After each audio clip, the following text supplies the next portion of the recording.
Во времења како овие нашите, кога влади и политичка елита одлучуваат за судбината на новинари, весници, списанија, емисии, па дури и цели телевизии, во локалната библиотека во Делчево, која што ги чува скоро сите дневни весници изминативе 50 години, има се помалку работа. Ако некогаш не успевале ниту на две раце да ги избројат дневните весници кои што морале да ги складираат, денес истите се бројат на една. Нешто повеќе од 20 на години. Цели генерации учествуваа во ова тивко убивање на македонскиот печат. А некогаш биле такви ентузијасти. Од една редакција правеле две, од еден весник три нови.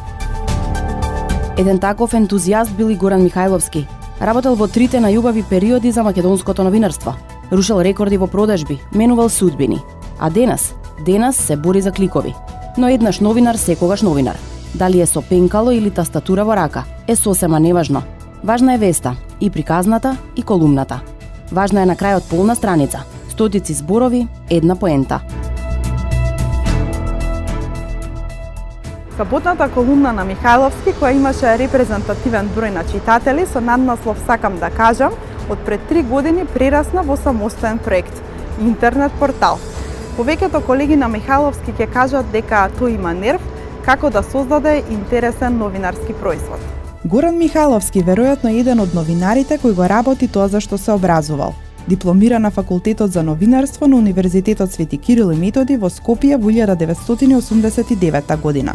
Еден од ретките кој работи и живее од новинарство и тоа во 3 последователно успешни проекти: Вечер, Вест и Сакам да кажам.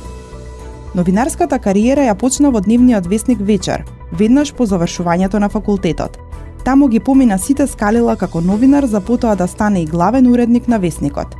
Во 2000 година на 5 јули застана на чело на новиот дневен весник Вест, кој го формираше заедно со неколкумина своји колеги.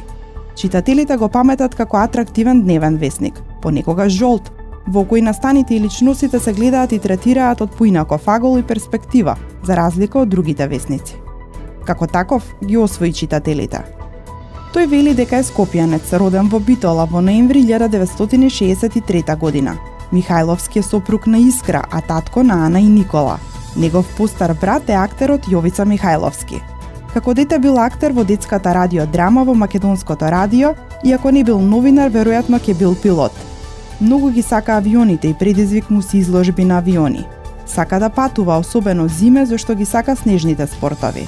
Сака необични туристички дестинации и интересни хотели, особено со необични хотелски сапунчиња од кои дома има импресивна колекција. Впушти се во авантура, но зошто? Исполни ги соништата. Избистрија главата, врати си енергијата. Замени на викенд или пак на пат без крај. Заборави на работата. Избегај од рутината. Уживај во авантурата во целосен комфорт. Нова SUV гама Citroen C3 и C5 Aircross. Citroen. Ексклузивна SUV понуда веќе од 136 евра месечно со гратис пакет. 80-тите и 90-тите години новинарството во Македонија е цел еден црнобел свет. Се до 5 јули 2000-та, кога од печат излегува Вест. Нова новинарска форма и нов А4 формат. Во оваа нова екипа, уредувачката, но и собственичката штафета ја има Горан Михајловски. И со неј се трча цели 15 години. Се менува составот, се менуваат спонзорите, се менува и селекторот. Само Горан во секој нов состав сака нешто да каже. Некогаш кажаното беше црно на бело, денес кажува во кодови. Некогаш точката значеше крај. Денес, после точка, следува МК. Горан, се враќаме 30 на години назад, 89-та година, кога почнуваш да работиш во Вечер. Како изгледаат тие денови тогаш? Како изгледа новинарството тогаш? Историски настани. Значи, јас работам новинарство и пред моето професионално, еве да го броиме од 89-та дека е професионално новинарство, бидејќи тогаш се вработив во Вечер во септември 89-та година, инаку и додека студирав од 83-та до 89-та работев во студентски збор. И пред тоа дури во војска, 82 година, исто работев како редакција листа Војник во Белград, во Белградска армиска област тогаш. Така што фактички цел живот сум новинар. Меѓутоа, овие се историски настани. Имав таква среќа да се погодам во тоа време кога нели се распаѓа еден систем, се распаѓа една држава, па се создава друга држава, се прави нов систем. И мислам дека успешно се снајдов во тоа време. Во 89 година, кога ме примија во вечер, главен уредник беше Златко Блаер, кој што беше кратко време главен уредник до негде средината на 90-тите и се одсели од државата. Меѓутоа, препозна во мене некоја млад, дека сум бунтовен, дека сум писмен, дека не одбивам работа. И прво тој ми даде шанса. Фактички, веднаш влегов во политичка рубрика, ги скокнав на скопска рубрика, бидејќи дојдов како веќе бев заменик главен уредник во студентски збор. И бидејќи бев најмлад во редакцијата, ме пушти да следам Сојузна социјалистичка младина на Југославија. Тоа беше конгрес во Порторош, каде што почна да се распаѓа фактички Југославија.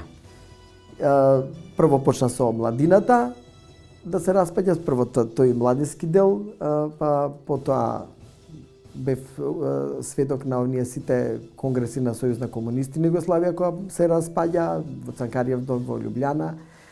И едноставно беше, јас немав некакви, да речеме, скрупули кон однос на тоа како се пишувало до тога, што се пишувало. А и во тоа време Нова Македонија и Вечер се разликува, Вечер беше малку послободен. И знаеш, си дозволувавме малци послободни наслови да ставиме, да се сеќам на еден наслов кој што ГК против ЦК, Градски комитет против Централен комитет, кој што поминуваше. Многу брзо се најдов на насловна страна, многу брзо се најдов на втора, трета страна, бев многу среќен кога се појавував јас на втора, трета страна и откако си замина Златко Блаер беше главен уредник, сега е веќе покоен Ацо Ивановски, кој што па кај мене препозна она нишка на сарказам, да речеме, и ми даде да напишам коментар. Тогаш беше во сабота. Ја го напишав коментарот и после ми рече, па напиши за следната сабота. Јас го напишав следната сабота и после ми вика, па сега ќе продолжиш сите саботи да го пишуваш. Викам, нема шанси. И вика, мораш. И дадовме име на колумната, мојот коментар да се вика Сакам да кажам, демек смисли си, ја викам, Сакам да кажам. И така се роди Сакам да кажам на 12 јануари 1991 година. Значи, уште пред да се роди државава нова, Независна Република Македонија. И така е сега, еве веќе колку е, повеќе од 28 години, секој петок мене ми е зафатен со колумната, меѓутоа не се жалам. Некојаш ми е тешко нормално, меѓутоа многу е голема привилегијата да имаш каде да кажеш секој петок, да речем. Инспиративни ли сме како држава? Наоѓаш ли често инспирација? Многу, дури сме и здодевни, веќе се повторувам, видете ги, ги книгите горе ми се сите. Значи, може да се земе колумна нека од 95-та година, се преслика тука, само да ги смените имињата и тоа е тоа. Некојаш ми е досадно, викам, леле, ова сум го пишувал 100 пати и така. Види, инспиративни сме бидејќи што све не ни се случило за овој период, например, еве кога јас сум во новинарството. Нова држава се правела. Војна сме избегнале, па војна сме имале, па авиони ни паѓале, па председател сакале да ни отепаат, па мислам тоа се све бегалска криза од Косово, тоа се све некои историски настани кои што вака ти поминуваат и те јадат, меѓутоа за новинарство се па одлични настани, затоа што тогаш можеш нели да направиш и тираж, можеш тогаш да се покажеш и све. Меѓутоа мислам дека доста ни е веќе. Стварно ни е доста, сакам малце да биде помирно, да почнеме да се занимаваме со некои подосадни теми. Полавави теми. Не верувам дека ќе станеме норвешки, дека за китовите ќе пишуваме, ама барем да не правиме историја веќе, доста беше историја. Се од оваа дистанца, откако толку многу настани се случи и толку многу е извалка оваа професија, што мислиш во тоа време беше ли привилегија да се биде новинар? Како се однесуваа кон вас? И тоа беше некој премин, значи новинарите тогаш беа боеми, да речеме. Значи имаше некое непишано правило во Вечер, во Нова Македонија, во МТВ. дека мораше кога ќе се затвори вестникот да се отиде на пијачка, па да се седи таму, нели, па тоа. Значи новинар мора да пуши, да пие ракија. Имаше нека таква приказна која што постепено почна да се менува. Меѓутоа и до ден денеска постојат тие стереотипи за новинари. Сосема е смената профилот на новинар сега, посебно со појавата на дигитализација, значи сега нема време многу да се седи на пијачка, бидејќи тебе не ти завршува во 5 сат кога ќе го затвориш вестникот или во 7 вестите си ги направил и си слободен. Сега со дигитализацијава ти си цело време новинар. Тоа е малце, да речеме, не е напорно, меѓутоа мислам дека малце замара. Сидиш навечер у 12 сат и гледаш што има ново, па твиташ, па проверуваш, па пушташ. Значи, секој ден тоа ни се случува и малку сме збудалени по таа работа. Од една страна е поедноставно, бидејќи можеш брзо да реагираш и да напишеш и кратко да напишеш, затоа што на мобилен многу малце, мислам, луѓето сакаат кратко да читаат. А од друга страна е тешко затоа што па цело време тоа ти го преокупира времето. Мислам, седиш на плажа и седиш со мобилен телефон. Тоа е малце глупаво, нели? Цело ден работиш. Да. Имало ли моменти кога те прашале што си по професија и ти било срам да кажеш дека си новинар? Не, никогаш.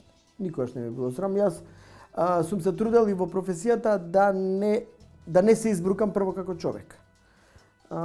Второ, не сакам професијата да ја избрукам, сум знаел што е новинар. Мислам, овие измишлјотини сега што се прават, нели, факт чекер, не знам, што е тоа проверка на факти? Новинар е за да провери факти. Мислам, нас така не учели, тоа е тоа. Или мораш да имаш два извора. Мислам, тоа се правило од кој што нема отстапување, кој што уопште не треба ни да се дискутира. И сега, например, кога ќе ми речат, нели, борба против лажни вести, па имаме уредник кој што ги проверува фактите. Каква е таа проверка фактите? Секој новинар мора да провери факти, иначе не може да објави. Сега тоа што се објавува се и се што, без проверка на факти, тоа веќе не е новинарство. Инаку, никогаш не сум се ни покајал дека сум бил новинар, бидејќи едноставно сакам да бидам новинар, сакам да имам нервоза од тој тип, сакам да дознам, сакам да направам скандал некогаш. Тоа е тоа. 24 ноември, 5 јули. Првиот е твојот роден ден, вториот е роден денот на Вест. За мојот роден ден да не се вреѓаме, значи не го спомнуваме затоа што не сакаш да го празнуваш. Па не го празнувам затоа што мислам дека е глупо да слави човек роден ден. Што си направил, си остарел. Мислам 5 не јули ништо за славе. 5 јули беше 2000 година кога го основав Вест. Јас бев кратко пред тоа главен уредник на Вечер, кога почна да пропаѓа Вечер, бидејќи беше државен вестник, нели? И цела Нова Македонија пропаѓаше, па пропаѓаше и Вечер, меѓутоа кога станав главен уредник на Вечер, веќе имав идеја како вестник сакам да правам. И бидејќи се отвори оваа можност, тогаш пред тоа беа направени и дневник и утрински вестник, значи не бевме први, меѓутоа веќе бевме окуражени дека еве може. Кога го направивме, јадрото го земавме од Вечер, плюс некои млади новинари и реков сега ќе правиме вестник каков што сакам јас да читам. Значи и стално сум им викал на луѓето и кога пишуваат. Пишувајте така како што сакате да читате. Значи кога одам во трафика да купам вестник, сакам да го купам тој вестник заради ова и ова. Не го купам за да на некој му се правиш паметен или да имаш некои, не знам, длабокумни мисли, така ја пишувам, сакам да кажам колумната, затоа и се вика сакам да кажам. Пишувај како што се зборуваш на крајот на краиштата. Само гледај да биде тоа писмено на крајот на краиштата, бидејќи сега имаме и тотална неписменост во медиумите. 5 јули, да, ми беше многу значаен датум, бидејќи беше една добра пресвртница во кариерата. Направивме вестник кој што за 5-6 години стана најтиражен вестник, значи го тепавме дневник кој што нели сите го почитуваат, тој беше флагшип на ВАЦ. ВАЦ дојде во 2004 година и ги купи сите три вестника. Нас така малце не туркаа на страна, да ме кај да овие се малце послободни и така, повеќе се грижеа. И цело време до крај беше нашата фрустрација да рече дека се грижеа сите за дневник. Дневник беше битно што ќе се појави, па ние затоа можевме да си буткаме некои работи и да вршиме влијание. И јас мислам дека го најдовме тој баланс да имаме влијание, да изгледаме несериозно, да сме многу сериозни. Сето тоа го правевме со шала, со убава насловна, со многу добри фотографии. Значи, ние вработувавме 4 врвни фотографии. И во тоа време, а и сега се уште мислам, за жал немаат сега каде да се истакнат, бидејќи на мобилен телефон фотографичето кога ќе го видиш не е тоа. Насловни, со одлични графички дизајнери и сето тоа е комплет кога ќе го спакуваш производот. Ти можеш да направиш убав текст. Ама ако не ти е убаво спакуван џабе, исто како што ти можеш да направиш интервју, меѓутоа ако не ти е убаво спакувано, тоа е тоа. И од излегувањето на вест направивме голема журка на плоштад, Игор Џамбазов беше да ни го промовира вестникот, имаше се точеше пиво, имав јас веќе создадено некои пријатели меѓу спонзори, не знам, пивара, па фершпет, сето тоа, нели дојда, они донесоа некој кетеринг, па пиво се точеше, па маички нешто отпечативме, луѓе дојдоа со ролерки, делеа вестници без пари и така тргна приказната. Многу брзо тргна приказната со вест. Јас на моите тогашни газди во фершпет, тие ми рекоа, тере работа све, ја им викам, јас ќе направам 10.000 многу брзо. Тираж. Ај глупости. Ја викам, ќе видите дека ќе направам 10.000 многу брзо. И ние почнавме во јули и во декември, на 31 декември, добитна комбинација, Благица Павловска, ја сликаме, не знам дали се сеќаваш, една многу... Благица Павловска е професионалец пар екселанс, значи јас многу ја почитував од... Без разлика што таа музика не ја сакам, меѓутоа, како професионалец, многу ја почитав, бидејќи секогаш беше достапна за медиуми и се. Ние направивме една многу откачена насловна страна, Благица Павловска беше како елка, па ја сликавме во када, па едно, друго, трето, и сето тоа беше шокантно и ние продававме поише 10.000, им рекове, гледате, и после се тргна работата. Кој е најголемиот тираж на вест? Па ние сме стигнали до 100.000, не се сеќавам што било тоа, меѓутоа беше 50-60.000, имавме некои 40.000 стандардни во убавите денови, околу 60.000 во сабота сме продавале, после тоа почна да паѓа, меѓутоа јас кога си заминав, беше некаде 25-26.000 до 30.000 во саботното издание, бидејќи саботното исто воведовме ревија една. Колку забранети насловни страници имало до сега? Колку цензурирани? Не сум имал забранети, само една имавме забранета, тоа беше веќе пред да си заминам, беше септември или така нешто, 2015 година. Од Стефче Јакимовски, мислам, се јави, па... Мислам, беше бизарна беше приказната, меѓутоа изгледа беше пукнат филмот веќе и таа насловна страна ја сменивме. Јас ја сменив затоа што беше под притисок, смени, реков добро ќе ја сменам. Меѓутоа се потрудив сите да дознаат дека е под притисок сменета. Инаку не сме имале забранети насловни, сме имале насловни кои што се обидувале да ни ги забранат или да ни ги сменат. Посебно, например, кога се појавија бомбите, па во исто време беше и Тамара, па после имаше пазарење нешто, ај Тамара да оди, ама да не оди. Мислам, девојчето Тамара, па нели беше Никола Тодоров, тогаш имаше голема влијание врз уредувачката политика, у принцип на сите три вестници, бидејќи тој беше еден од тие, така, што најмногу вршеше притисок. Јас реков дека нешто мора да се објави, било што, така што успеав да ги бутнам и двете работи на наслова. Инаку имаше работи кои што, например, сме се зафркавале, ај ти напиши на 6-та страна, доле ќе оди тоа, значи мора да отиде, ама да не го види никој, бар да не го види во прв момент.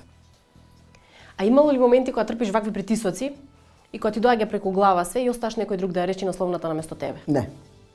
Не ми се случило. Значи до крај ќе издржам и ќе бутнам, ако требало дури во печатница сум се појавил. Да видам дали е имало измени во последен момент? За да се укриеш насловна страна, за да нема дополнителни притисоци? Имало еднаш два пати, да. имало еднаш два пати пред избори едни беше, се сеќавам дека чекавме, затоа што многу суптилно се вршеше притисокот, има некој дојавувач во печатница кој што им кажуваше што има на насловна. Ние пуштивме една насловна и седевме да дојде 4,5 некдека, кога е затварање на весникот и околу 4,5 кога се затвара нели жални вестници да ти работи. И јас само ја сменив, ја пуштив таа насловна страна и отидов одма у печатница и веќе немаше кога да се смени. Значи сум правил такви посебно последните 4 години, значи откако си отидоа германците, сум правил многу такви, да речеме, скриени финти за да може да не се компрометирам. Бидејќи знаев дека го компрометирам вестникот, ќе се компрометирам и самиот. А не бев спремен да се компрометирам. И бев решен да се борам до крај, додека можеше, додека не пукна тиквата. И сега кога го кажаш се ова на глас, што си правил за да го заштитиш и себе си како новинар и вестникот кој што си го основал, колку пати во текот на кариерата си дошол во ситуација некој да ти рече нормален ли си? Ох, види тоа ми го кажувале неколку пати. Мислам, ја тоа не го сваќам како некоја критика. Не е прашањето дали си нормален или не си нормален. Прашањето беше дека ние како тим сакавме да уриваме табуа. Значи јас во принцип мрзам лицемерие, во принцип мрзам лажна скромност, во принцип мрзам конзервативизам, не сакам. И сакав да го протуркам тоа што јас лично го чувствувам како уредувачка политика и тоа успеавме. И така се наоѓавме меѓу себе. И тие што беа во клучниот тим, исто беа со такви погледи. И така и се градеше уредувачката политика. Значи секогаш сме сакале да пробиеме нешто. Да скршиме табу некое. Дали станува збор за абортус, дали станува збор за геј права, дали станува збор за малцинства, дали станува збор за ретки болести. Значи секогаш сме сакале да направиме нешто за што ќе се зборува. И стално да бидеме поинакви. Значи беше еден слоган да биде поинаков од другите. Стално да бидеме поинакви од другите. Или открива повеќе, имавме една кампања. Нема ние веста да ви ја кажеме, ама ќе откриеме и повеќе што стои за таа вест. Затоа што на тој начин ги откривавме какви се луѓето кои што нас ни продаваа кој знае каков морал. Во цела оваа историја на вест нема ден кога вест не излегол во трафика. Има само една анегдота кога одиш да го спасуваш вестникот. Тоа беше, мислам дека беше веднаш на почетокот првата година, фати некоја страшна зима со виулици, а ние се печатевме во Кочани до 2004 година, до 2005 година додека не се сменивме во малиот формат. Се печатевме во Кочани и секој ден вестникот стигнуваше од Кочани, тука на улица. Тоа овче полие знае да фатат виулици, знам дека едното комбе заглави во Сарамзалино, тој возачот падна во ендек и мислам беше завеан, а другото воопшто не ни тргна. Јас дигнав паника тогаш голема, како може без вестник, ама да бе... Знам дека се сеќавав дека тоа цел Фершпет беше вознемирен, дека вестникот Горан се јавил, нема да излезе, не знам што, и са бајлето ни дадоа две големи теренски джипа. И отидовме јас и уредникот, односно не беше уредник, беше новинар во политичка рубрика, тоаш Горан Трпиновски, а другиот беше уште еден мој пријател со кој што го основавме вестникот Дончо Мирчев и фоторепортерот Ѓорѓи Личовски со кој и сега работиме. Со два джипа отидовме во Сарамзалино да го спасуваме вестникот. И мислам не го спасивме, вестникот стаса само низ Источна Македонија, таму негдека низ Валандова, не знам како носеа струвица Валандова, а наваму не дојде. Тоа беше единствениот ден кога не излегол вестникот, односно не се појавил во некој вестникот го има. Се сеќаваш на твојата последна насловна страница во вест? Мислам дека последната насловна страна беше новогодишна, бидејќи 31 декември. Не сум сигурен, може треба да побарам негдека. Мислам дека го сликавме Киро Лазаров со деца со Даунов синдром. Обично правевме такви акции општествено корисни за подигање на свеста. Посебно последните години почнавме со такви акции да правиме. Мислам дека беше тоа. Знам само дека имав напишано едно кратко дека си заминувам и дека наскоро ќе почне нешто ново, бидејќи и така и беше. Мислам, јас на 31 декември заминав од Вест, последната колумна излезе, нели, претходната сабота, а веќе на 26 јануари почнав да пишувам прво како блог, а потоа тоа веќе март-април прерасна во дигитална редакција. Тебе договорот ти завршува на 31 декември, меѓутоа се случува отказно решение 2 недели порано? Не, тогаш 2 недели пред тоа само ме известија дека нема да го продолжат договорот. Изненадување не беше? Пред тоа секој цело време не сум сигурен дека не беше изненадување, меѓутоа не се зборуваше ни дека ќе ме сменат, да речеме. Си тераше работата. Мислам така, а пред тоа бидејќи беше успешен вестникот, немаше зошто да бидам променет. Мене цело време ми го продолжува договорот германците, успешен беше договорот и сите знаеа дека нешто ќе се случи, меѓутоа мислам дека и цел тим беше убеден дека ќе продолжам. Се случи тоа што се случи, мислам, не сакам да се сеќавам на тие лоши моменти. На крајот на криштата една врата се затвара, нели, па се отвара друга врата. Може би да сум знаел и побрзо ќе сум се избегал од таму. Само ме интересира, пошто Вест е твој, ти го создаваш, ти му тоа правиш беше пат. малку. Со каква емоција? Само тоа беше бидејќи јас Вест го чувствував како мој. И они кога ми рекоа, ние сега го купивме, готово, нема што ти да се секираш. Не можам да не се секирам за нешто што сум го гледал од прв момент. Значи сите оние почетоци, нели, проблеми со харти, па ете проблем со снегот. Сето тоа го чувствуваш како свое. И се одеднаш некој ти вика, нема, ти си чиновник, ја тебе те плаќам да го правиш вестникот, а и тоа те плаќам да не го правиш најтиражен вестникот. Баш така последните беше. Не мора ни најтиражен да го правиш, само да нема ова или да има ова, да има ова. И на крајот на криштата викаш, што е тоа сега, што да правиме? Мислам, сега и луѓе умираат па ги прежалуваме, а не па вестникот, сега тоа е тоа.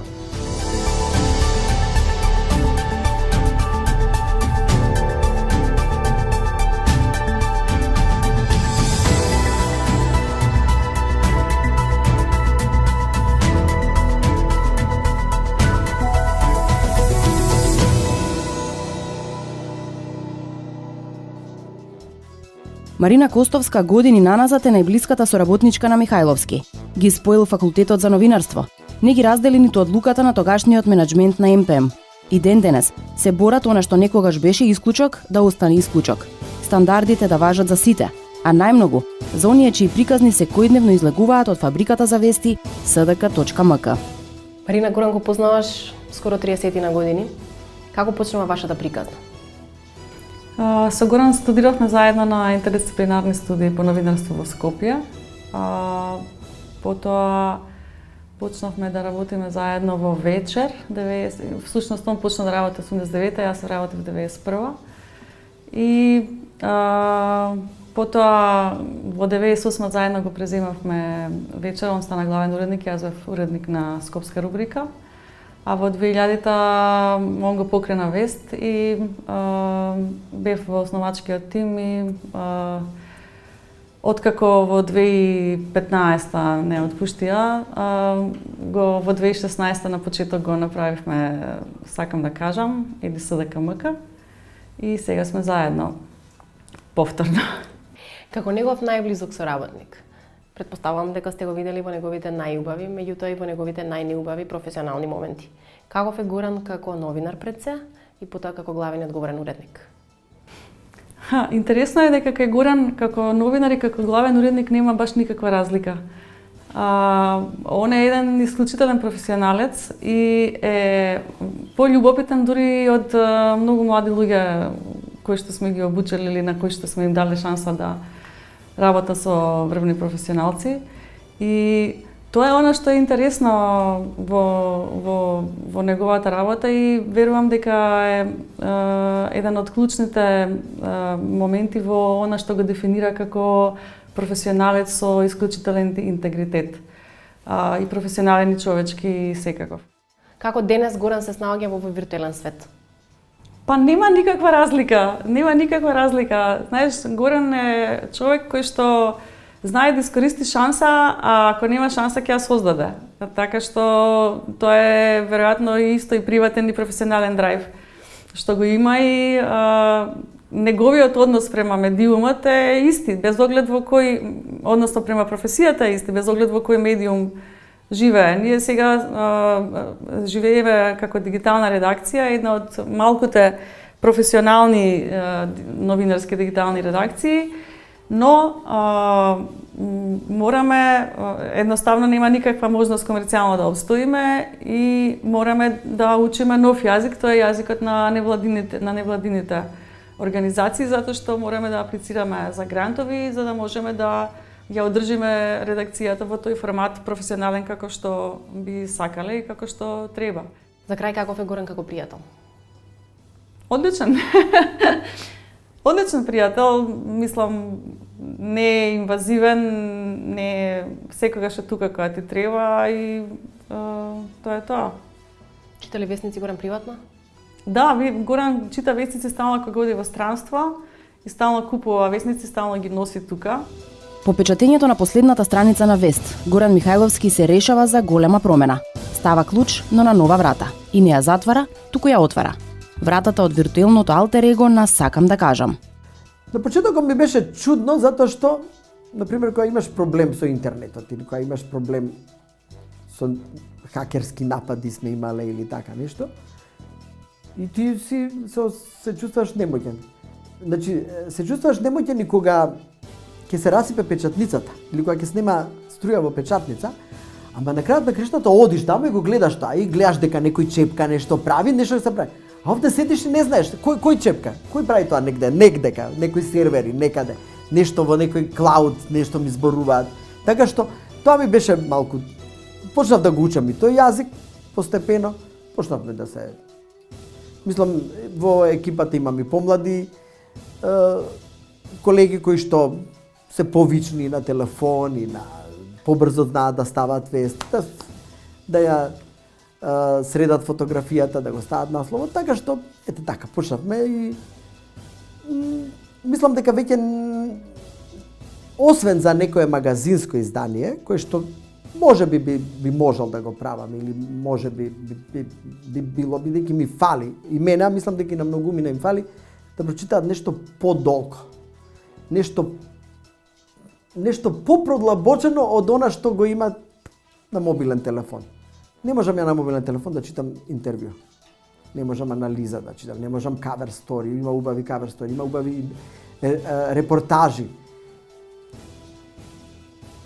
Хартијата ми фали се уште. Некако дневен весник, бидејќи дневен весник веќе го изеде времето. Оваа дигитализација го јаде тоа, како нели порано беше радиото, па телевизијата, се. Ова сега веќе ти си цело време во вести, секој прави вести, ама малку по општа култура, да речеме, фали на сите нас. Бидејќи кога ќе имате весник, вие не читате само тоа што ве интересира, него читате и тоа што не би ве интересирало, ама ќе ве привлече наслов, ќе ве привлече фотографија, ќе ве привлече убава тема, ќе ве привлече авторот.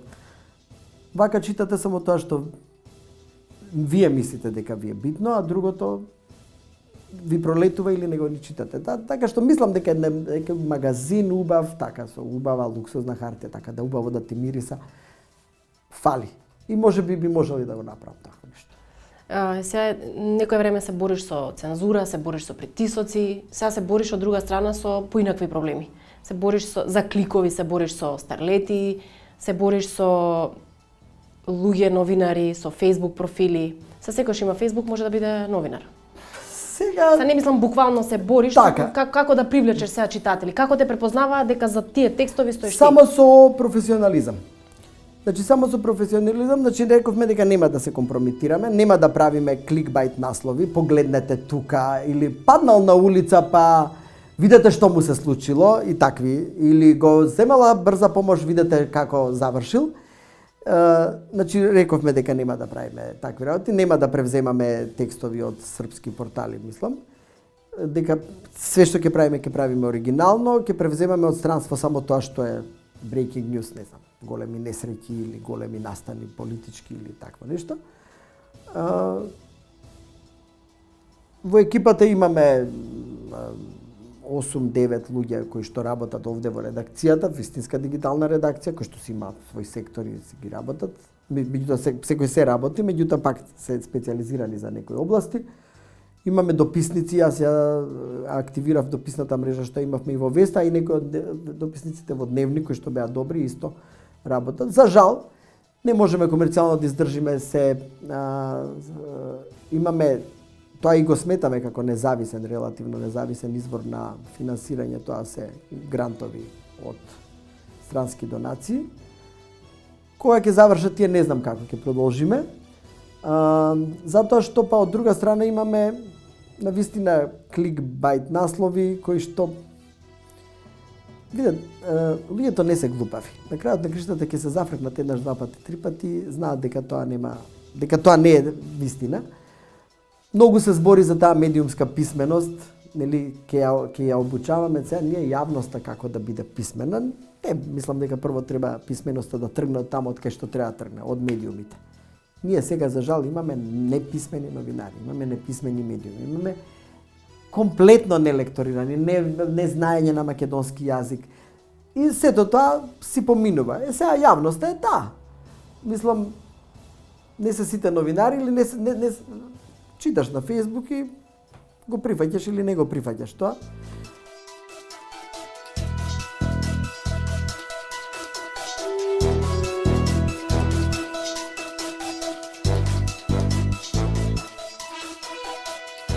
Добро, како завршува мајка од Горки? Диме? Што станува на крајот? Да. Па, на почетокот се сретнува со... Ико? На крајот се среќава со... Цуне? Јас сум до 183 страна. Ова е Горан во улогата на Цуне. Некогаш и актерството било хоби, подоцна и пилотирањето. Денес авионите се. На патувањето со семејството, во дружбата со пријателите, има рекордни тиражи на моменти кои што не се на продажба. Се враќам уште еднаш само на едно многу интересно патување, тоа е Англија. Твои 20 години, кога заминуваш во Англија, што се случува таму? А тоа е 87 година, јас бев студент. Тоа беше многу модерно да се оди во Англија, да се работи таму нешто. Сите измислувавме дома дека ќе идеме да учиме јазик, уствари одевме нешто да... Така. И заминав за Лондон, многу ми не останаа тогаш. Со југословенски пасош се одеше во Англија без виза.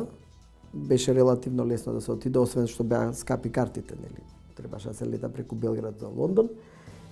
И од мојата генерација бевме некои 5-6 луѓе кои што отидовме, некои од нив останаа, таму направија и кариери, и уште се таму. Мене едноставно не ме биваше за таму. Јас отидов таму, пробав да работам по хотели како што сите работеа. Сакав да работам као портир, бидејќи нели бакшишот е поголем као портир, меѓутоа како што сум ситен, никој не ќе да ме земе за портир, вика овој ќе му паднат куферите. Па пробав да работам ноќна смена, исто не си ти за ноќна смена. И во еден хотел Падингтон ми рекоа нас не треба градинар. Јас сум супер градинар, појма немав, мислам. Ама викам што сум гледал, ќе сецкаш ружи, ќе правиш, ќе косиш, треба. И работев 3 месеци да ви кажам браво како градинар. И се покажав и добар градинар дури, газдите беа имав газдарици италијанка, беше мажена за кипарски грк. И газдарицата беше многу задоволна, стално ми даваше плюс. Секој петок имаше, на црно бевме нормално. Таму. Секој петок во ковертот уште 10 фунти као плюс, за добро за вршена работа. И на крај како добар градинар ме преселија во скап хотел, у Свис Котич, кој што е така по-луксузен дел од Лондон. И таму сум одел да бидам градинар, дека ќе ги учам другите, меѓутоа сите пари што ги заработив таму, дека бев градинар, јас ги потрошив на Ибица. Отидов од таму, имаше летови за Ибица, отидов од таму, све потрошив, тогаш Ибица се пробиваше, стануваше онака место за забава, нешто што мислам ја бев побудален, ја имав некои 22-3 години тогаш. И беше едно многу добро искуство, кога се вратив во Лондон без пени во мене, значи без фунта. Среќа имав некои другари што ме прибраа, па така 3-4 дена поседов таму и ја почекав картава за да се вратам во Скопје, меѓутоа тоа беше така една авантура која што не се најдов таму. Едноставно мене ми сметаше метрото, јас тука имав фича една. И си седев во метрото и викам, леја сега ми е фичото тука. Значи едноставно не бев навикнат така да живеам.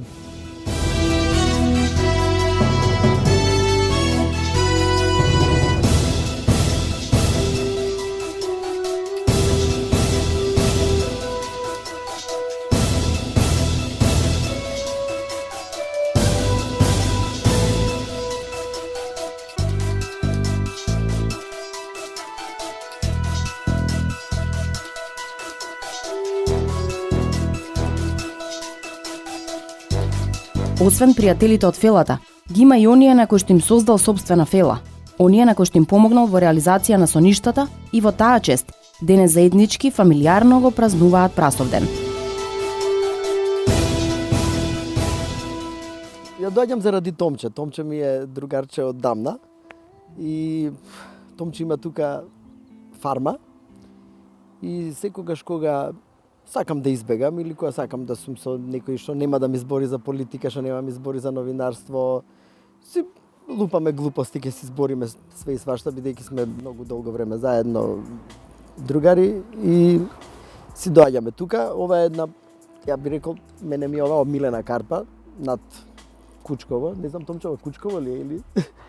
Па Атар на село Кучково е, место се вика Кисела вода. Меѓутоа стопански двор некој го кажуваат. Томче, колку време го познаш ти Горан? Го знам многу. Значи, мислам негде 95-96 година. Значи, Горан знае да го извади најдоброто од секого. Значи, било новинар, ја не сум бил новинар. Било технички уредник. Значи, Горан знае, ја вака викам, знае да отвара очи. Значи, знае да те бутне онака во огин. Промислено, он те измислил. Ти не си самиот свесен дека можеш тоа да го пустинеш, малци се плашиш. Горан знае да се радува на туѓа среќа. И знае да тагува на туѓа несреќа. Значи, некој кој е радосен, тој се радува. Некој кој е тажен, он тагува. Горан не сака да го празнува својот роден ден, ти го празнуваш? Понекад славиме као германци роден ден. А да бегаме од Македонија, идеме на славиме фудбал. ден пред роден ден. Одиме на фудбал у Германија. Он не ќе ич, затоа што старе, ја едно време сакав, ама сега веќе мислам дека е глупо да се слави роден ден. Као идеме негде, нешто ќе направиме, дали на утакмици, обично на утакмици. Имаме слава заедничка, ни се вика Прасовден. Прасовден, да. Мора еднаш жртва Томче прасе, едно од своите прасе да даде и стално пред Нова година, колку сите нешто слава таму, ние правиме Прасовден и тоа станува така некако традиционално Прасовден. Слава. Прашањето ми е дали Горен е тука само за славење или доаѓа некојаш и за помош? Не, често, да и за помош доаѓа. Да, го имам неколку фотки. Да, со тракторот, кога вртиме сено и Горан тука бега. Кога е тука ужива. Сега знам дека го бидува за пишување. Значи, кога му е добро и кога му е лошо, он доаѓа тука. Го бидува ли за оваа работа? Знае ли да се снајде во нешто добро? Не. Па не знам, еднаш месечно сигурно, можда некојаш и почесто. Почесто кога е послободен, да. И во зима знаеме да дојдеме затоа што магла кога има во Скопје овдека нема и има убав поглед. Плюс овде ми слетуваат авиони, ја знаеш дека сум фан по авиони, овде кај коридорот за слетување, сите што доаѓаат од Германија, од Швајцарија, овдека прво се пака.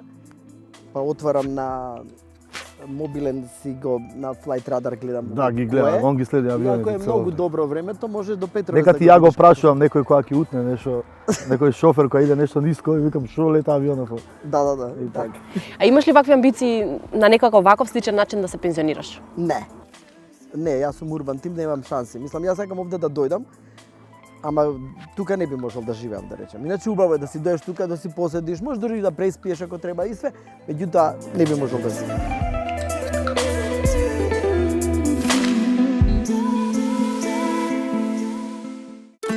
Вода која доаѓа од 400 метри длабочина. Недопрена, чиста, природно газирана вода. Од срцето на Пелистер. Вода од која единствено е одземен природниот јаглероден диоксид.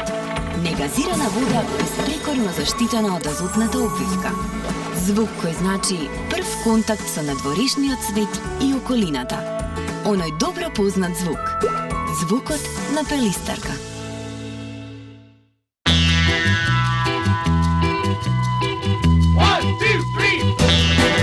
Единствената работа подобра од луксус е луксус по пристапна цена. Навикнете се да добивате повеќе. Повеќе технологија, стил и опрема. Tipo Mirror, веќе од 12.490 евра. Кај Горки може до 183 страна, ама кај сакам да кажам ја помина 3000-тата. И овде се бројат само оние црно на бело, не и оние на сервери кои што допрва чекаат да добијат своje клише за печат. Во зградата зад мене, во 1989 година, од Горан Михајловски прв пат побараа нешто да каже. Може би постојат реченици напишани во таа 89 година, кои што во ист контекст може да се искористат и денес, но во оваа наша приказна важна е промената. Денес може да имаш цел еден твој свет, утре може да дојде некој и да го сруши. Поентата е да станеш и повторно да почнеш да градиш нов. И во овој новиот, да ги задржиш луѓето, кои што биле со тебе и кога се победува, но и кога се губи.